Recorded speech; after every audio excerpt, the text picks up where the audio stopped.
Welcome back to the Deep Dive. Today, well, we're opening up a really fascinating treasure chest. We've got wisdom compiled from uh, Stoic philosophers, world-class athletes, and some truly seminal writers. Yeah, it's quite a mix. These sources, they span millennia, but they all seem to circle back to the same core truth, don't they? Mhm. How you handle your time, well, that pretty much dictates the trajectory of your life. It really does. And the whole conversation today, I think it boils down to one essential question. It's one maybe we avoid sometimes, but you kind of have to ask yourself every morning, are you investing your time actively or are you just, spending it? Uh-huh. And that distinction, it Yeah. changes everything. Because when we talk about spending time, it implies consumption, right? It's just Yeah. gone. But investing, that suggests growth, compound returns, deliberate cultivation. Cultivation, I like that. Exactly. And our sources capture this perfectly. There's this potent Spanish proverb: time is a land that God has given us. Some cultivate it and others leave it overgrown. Oh, I love that framing. Time is land. So if time is this piece of land, then our mission today, I guess, is to give you the synthesis, the playbook maybe, for being the best possible farmer of that land. Right. We need a strategy. You can't just till the soil once and expect a harvest forever. No, exactly. So this deep dive, our goal is to synthesize how action and recovery, they create this necessary rhythm, and how our mindset, it has to reframe things like panic, see them as signals for growth, Okay. and then how strategy demands focus on small, controllable gains. And ultimately, maybe the most important part, how love as a foundational element defines the entire value system of that land, of your time. Okay, let's unpack this metaphor of cultivation. Mhm. Let's start with the most basic rhythm of investment, action and recovery. I mean, any successful farmer knows you can't just run the plow 24/7. No way. Investment needs both, right? Exertion and restoration. If you neglect rest, it's like demanding infinite yield from soil that's completely exhausted. Yeah, just depleted. And that idea of exhausted soil, it's so relevant to, well, the modern brain, isn't it? We have sources here that fundamentally challenge that whole hustle culture. Mm. Growth doesn't just happen when you're on the clock. It happens during the downtime, too, maybe especially during the downtime. And this is where the science backing up some really ancient wisdom gets compelling, especially about recovery. We found this core insight. Listen to this. Those who sleep after learning learn well. Those not sleeping do not learn at all. Wow. That's blunt. It is.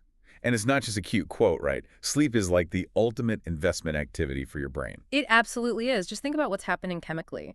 When you sleep, your brain is actively consolidating memories. It's taking the raw data, the seeds you planted that day, and integrating them. It's pruning connections, reinforcing others, Cleaning house. pretty much. And if you skip that step, the day's work, it essentially just evaporates. You didn't just lose time sleeping. You basically nullified the investment you made while you were awake. So sleep locks in the mental investment. Okay.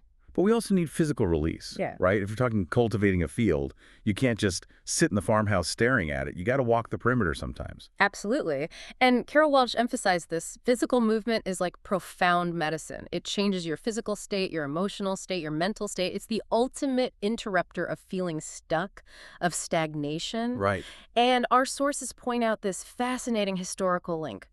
All truly great thoughts are conceived while walking. Why do you think that is? Is it just like the change of scenery? Or is there something more fundamental about movement sparking breakthroughs? Well, I think it's probably both. Walking is this low-level, rhythmic, physical task. It frees up cognitive load. Your body's busy, right? Yeah. So your subconscious can start making connections it couldn't before. Background processing. Exactly. Yeah. So many creative problems get solved not when you're staring intently at the screen, but when you step away. It's Yeah. not a luxury walking or moving. It's a non-negotiable part of that investment rhythm. Okay, so we have the rhythm. Yeah. Work, sleep, move, we're tending the land. But inevitably, especially when we start something that really matters, something meaningful, we hit that wall, that sudden, destabilizing feeling of doubt or fear or just being overwhelmed, panic, basically. And this is where we get into a really counterintuitive idea. Panic isn't necessarily a sign to stop. Often it's a sign you're moving in exactly the right direction. Wait, really? Panic is good. Well, according to Stephen Pressfield's philosophy, yeah, he argues that when you feel that intense panic right in the middle of a worthwhile project, it means we're poised on the doorstep of a higher plane. Wow. So panic actually means we're growing. It's Yeah. measuring the psychological distance you're trying to jump. Exactly. Think about the analogy of a small child learning to walk. They take maybe 3 bold steps away from their parent, feeling super brave. Right. But then there's that sudden whoa moment. They realize the distance, the vulnerability, and zip, they bolt back to safety. That's natural, that momentary panic. Okay, I see that. But what happens next? Usually they try again. Right. And the next time, maybe they venture just a little bit farther. The capacity expands. The panic didn't mean they were fundamentally incapable. It just meant they were pushing their current boundary. So the fear we feel is kind of proportional to the change we're attempting. That's the idea. Pressfield calls this force resistance, capital R. And that resistance, it shows up as procrastination, self-doubt, maybe even suddenly feeling sick. It wouldn't hit us so hard if it didn't sense we were genuinely on the brink of something big, something revolutionary for us, something that changes how we cultivate our time. So we need to learn to interpret that friction, that emotional static, not as a stop sign, but maybe more like a compass, pointing towards the steepest climb, the biggest growth. Precisely. It acknowledges that, yeah, this kind of growth, it's tough work. It is the storm before the breakthrough. Okay. But the promise in our sources is clear. The calm after the storm is the best time of day. But crucially, that calm has to be earned. You have to first recognize the storm, maybe even embrace it a bit, knowing it's temporary and purposeful. Embracing the storm. That sounds like it requires a really strategic mindset, especially deciding where to put your energy, your labor. This feels like where the Stoics come in, right? They're tools for filtering, for reducing anxiety. Yes, exactly. We need that sharp filter. And the foundational question is the simplest, but maybe the hardest. Is this in my control? We spend so much energy agonizing over outcomes. Will the project succeed? Will the client like it? Will I get that promotion? All of those are outputs, right? They depend heavily on external factors. And focusing on those uncontrollable outputs, that's basically wasting time, letting the land get overgrown with weeds of anxiety. Absolutely. It's mental clutter. Epictetus gave us the guidance. Don't grieve for things you haven't got. Rejoice for what you do have. The investment principle here is focus intensely on the input. The inputs. Yeah, the quality of your effort, the time you spend learning, the consistency of your daily work, the outcome. That's actually none of your business, in a way. That sounds simple, but man, it is hard to practice. How do you actually train yourself to genuinely let go of outcomes, things you feel like you should control, like, I don't know, getting positive feedback or perfect market timing? Well, it's practice, daily practice of applying that filter. When you catch yourself worrying about external validation, you consciously, deliberately pivot back to the task at hand. What can I do right now? Okay.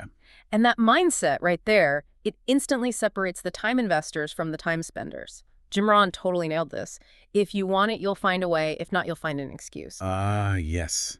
The way versus the excuse. Investors commit to finding a way, working with the soil they have, the conditions they have. Spenders, they tend to wait for perfect conditions, perfect weather, perfect tools, which, rarely arrive. And the beauty of this strategic investment, it seems, is that it doesn't always require these giant heroic efforts. We romanticize the all-nighter, the huge push. But true cultivation, true farming, it's daily, consistent work. That brings us straight to John Wooden's philosophy. The power of compound interest applied to self-improvement. He famously said, when you improve a little each day, eventually big things occur. A little each day. It's the difference between trying to overhaul the entire garden overnight, which is overwhelming and probably impossible, and just, say, weeding one small row really well every single afternoon. The power isn't in the size of the single improvement, but in the sustained consistency. Like if you only improve 1% each day, the cumulative effect over a year is massive. Monumental. But if you try for like 50% in one day and burn out completely, you end up back at zero or worse. Right. And this requires playing the long game with honesty, which brings us to another great sports analogy we found. Play the shot you know you can hit. Play the shot you know you can hit. Okay, what does that mean in this context? It means radical honesty about your current capacity. Not your desired capacity 5 years from now, but what you can reliably do today. So acknowledge where you are right now. Don't overreach and take crazy risks that might just destabilize the whole effort. Exactly, but, and this is key, it's balanced by confidence. The full idea is play aggressive, but play with trust. Aggressive but trust. So you don't play timidly, you don't play safe necessarily, but you play within your developing range. You trust that the small, consistent improvements you're making today will expand that range tomorrow. Oh, okay. And that capacity, that choice to show up, Play aggressively, but within your honest limits. That is self-determination. You're choosing to work sustainably, effectively, cultivating your abilities over time. Okay, so we've built this framework. The rhythm of action and rest, reframing panic as a growth signal, using strategy for incremental, controllable effort. But it feels like something's missing. Without the right internal intention, this could all become kind of cold, mechanical. You're absolutely right. It needs a foundation, and that foundation is love. If the garden of time is going to yield true meaning, something beyond just productivity, it has to be planted with love. Love. Yeah. How are we defining that here? Well, Leo Tolstoy offers a really profound perspective. He talks about love not just as, an emotion for one specific person, but as a spiritual state, a way of being in the world, of loving everyone. A spiritual state. Yeah. To love, he says, is to live within the lives of those whom you love. It's about connection, empathy, seeing yourself in others. Wow, that's a radical shift. It means investing your time not just for your own personal gain, but through connection, through contribution. It makes your actions resonate beyond just yourself. Exactly. It transforms love from maybe a passive feeling into an active, outward practice. And the interesting part is the payoff seems reciprocal. The guidance we found is quite simple. Do not force others to love you. Just love others, and you will be loved. Just love others. When your actions spring from that expansive view of love, the results, the meaning derived, it just multiplies. And that outward focus, that investment in others, that sounds like the very definition of leadership. It really is. John Quincy Adams offered such a potent definition. If your actions inspire others to dream more, learn more, do more, and become more, you are a leader. That's powerful. And that kind of inspiration, it's only really possible, truly authentic, when the actions themselves are rooted in that genuine spiritual investment in the well-being of others. Yeah. And when we start focusing on giving that kind of love, investing in others, it inevitably changes how we see our own value, our own self-worth. Which brings us to this beautiful, really crucial insight from Edgar Z. Friedenberg. He helps us escape that trap of always seeking external validation. He said, what we must decide is perhaps how we are valuable rather than how valuable we are. That subtle difference. It's revolutionary for cultivating your time well. We stop chasing external metrics, how much money, how many likes, how many awards, which try to determine how valuable the world thinks we are. Right, constantly measuring up. Instead, we pivot. We focus internally on determining how we are valuable. What's the unique contribution, the unique flavor, the unique perspective that we bring to the garden? So we stop trying to prove we're valuable, and we just start focusing on expressing the value that's already inherently there. That feels like a massive relief. It is. Think of the time saved. It stops us from consuming our precious time constantly trying to justify our own existence. Yeah. We stop waiting for permission to contribute. And that expression of value, it requires action. Even when, maybe especially when, the path ahead looks foggy, uncertain. Which brings us right to the necessity of movement, even when we lack perfect clarity. The wisdom of driving in the dark. Yes. It's the perfect metaphor for moving forward through the anxiety of not knowing exactly how things will turn out. Writing, or any creative act, really, it's like driving at night. How so? You can only see a little bit ahead, right? Just what the headlights illuminate. But still, somehow you can make the entire journey that way. You don't need the whole map revealed instantly. You just need enough light for the next step. So the biggest enemy of cultivation, then, is waiting. Waiting for inspiration, waiting for total clarity before you start.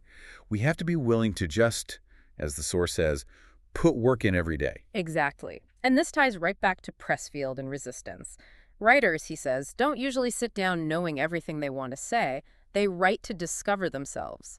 The action itself, that consistent daily turning of the soil, that's what reveals the path, the structure, the meaning. You don't invest time waiting for the light switch. You invest time by walking forward in the dark, trusting the process. Precisely. You trust the rhythm, you trust the small gains, you trust the underlying intention. Okay, so we've really built up a comprehensive strategy here for cultivating our time.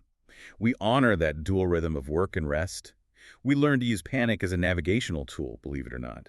We focus strategically on small, controllable gains, and we anchor all our efforts in this expansive idea of love and contribution. Yeah, and the big takeaway, I think, is that many paths can lead to the same destination. A well-cultivated life, a meaningful use of time. But only if you start moving. The garden is yours. Your time is fresh every single day. You get to choose, plant seeds and nurture them, or let the weeds take over. Investment means tending that land little by little, day by day. It's entirely about that daily choice. And the really beautiful conclusion here, I think, is the power we actually have to influence our feelings through those very actions. We don't have to wait for the internal weather to be perfect before we start planting. Indeed. And that leads perfectly to our final provocative thought for you today. It's from Thich Nhat Hanh, and it connects that attitude of investment directly with the result of joy. He said, "Sometimes your joy is the source of your smile, and sometimes your smile is the source of your joy." Sometimes your smile is the source of your joy. So don't wait for the feeling, the peace, the clarity, the inspiration to magically appear before you act. Use the action itself. Maybe it's a tiny step toward your goal. Maybe just a moment of presence. Maybe even just a deliberate smile. Use that action to generate the internal growth, the cultivation you're seeking today. Start planting now.